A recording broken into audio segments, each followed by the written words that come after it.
Have you ever sat next to someone you love and felt completely alone?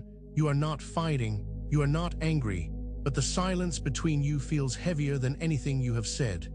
That is not just distance, that is disconnection, and millions of people feel it right now. It does not happen overnight. Two people do not just stop talking on a Tuesday. It starts with one conversation that never gets finished, then another that gets postponed. Then the habit of silence quietly forms without either person ever choosing it. You start assuming you already know what the other person is thinking. You stop asking, you stop wondering. Curiosity is the heartbeat of intimacy. When we stop being curious about someone, we stop truly seeing them. We see our idea of them instead. Life piles on, work, responsibilities, the endless mental load of surviving each day. By the time evening arrives, there is simply nothing left. The conversation that might have saved you both gets quietly replaced by a phone screen and exhausted silence. Every unsaid thing adds weight, small resentments, unasked questions, needs you hinted at but never fully named. Over time, the space between two people fills not with emptiness, but with everything they were too afraid to say out loud. Both people start performing. Everything is fine, things are okay. You smile, you nod, you move through the motions, but fine is not love. Fine is two people carefully managing each other instead of truly knowing each other. And deep down, both of you feel it. Somewhere along the way, vulnerability began to feel unsafe. You tried to open up once and felt dismissed, or maybe just unheard. So you stopped trying. That wound never quite healed. It just became part of the silence you now carry. Psychologists call it the pursue-withdraw cycle. One person reaches out, chases, pushes for connection. The other retreats, goes quiet, pulls inward. The more one pushes, the further the other pulls away. Both are frightened. Neither knows how to say that. Sometimes one person shuts down completely, goes cold, goes silent, not because they do not care, but because their nervous system cannot handle the emotional intensity. They go quiet to survive the overwhelm, not to hurt you, not to punish you. Then there is contempt, the quiet killer of connection.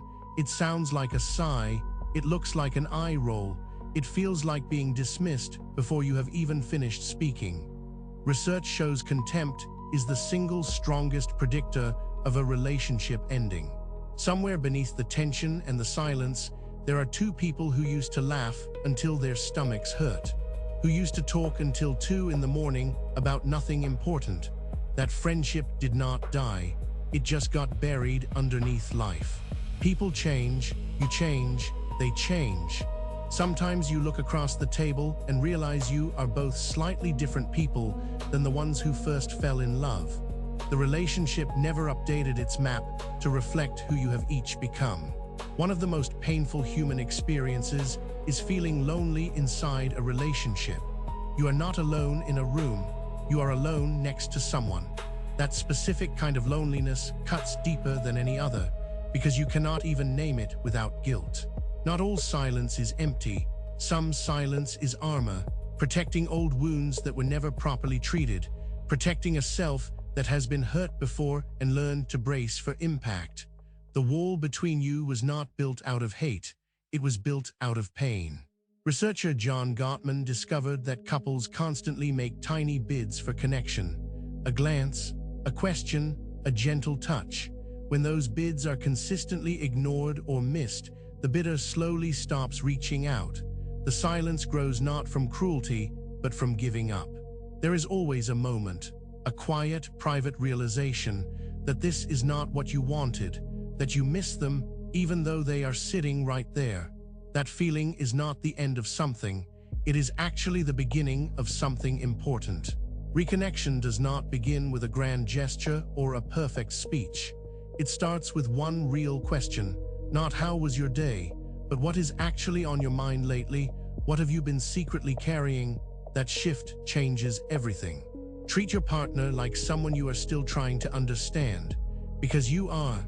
People never stop evolving, never stop carrying new wounds and new wonders. If you stopped being curious about them, you quietly stopped being fully present with them. Name the thing you have been avoiding, not as an accusation, but as a confession. I feel like we have lost something. I miss the way we used to talk. Those simple words can open doors that years of careful silence have kept firmly shut.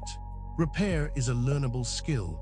It means being willing to acknowledge when you came at something the wrong way, to say I did not mean it like that, to reach across the silence first, without knowing yet if the other hand will reach back.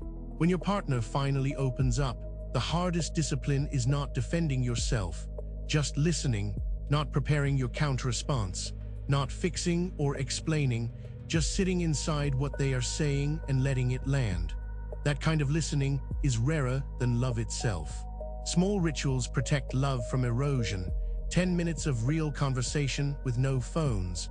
A walk taken together without an agenda. One genuine question asked every night before sleep. Tiny intentional moments that say quietly, I still choose to notice you. Sometimes the couples who argue most visibly care the most deeply because they are still trying. They have not given up. Silence can be more dangerous than conflict. At least anger means there is still something between you worth fighting to protect. There is no shame in needing outside help. A couple's therapist is not a sign that everything is broken. They are more like a translator, someone who helps two people who have forgotten each other's language slowly find their way back to fluency. Love is not only a feeling, it is a decision you make again and again, sometimes when it is easy, but more importantly when it is not. Choosing to come back after the silence, after the drift,